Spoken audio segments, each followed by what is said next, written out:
ஆமா அத்தாச்சி எங்க கடை கிளம்பிட்டாங்களா?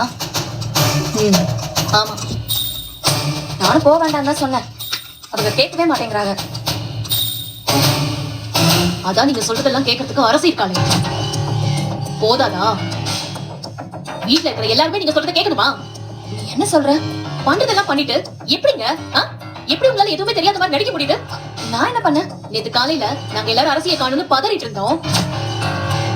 ஆனா அரசி எங்க போயிருக்கா, யார் கூட போயிருக்கா, இதெல்லாம் உங்களுக்கு நல்லா தெரியும். தெரிஞ்சும் நீங்க அவ்வளவு அமைதியா இருந்திருக்கீங்க. எனக்கா? எனக்கு எப்படி தெரியும்? எனக்கெல்லாம் எதுவும் தெரியாதுப்பா. போய் பேசாதீங்க. நீங்க தானே குமார் போன் பண்ணான்னு அரசி அவன் கூட அனுப்பி வச்சது. அது அது நானா? ஆமா நானா இல்ல. நீ என்ன சொல்றேன்னு எனக்கு ஒண்ணும் புரியல. தயவு செஞ்சு நடிக்காதீங்க. நீங்க பண்ண எல்லா வேலையும் தெரிஞ்சுட்டு தான் நான் இங்க வந்து பேசிட்டு இருக்கேன். அரசி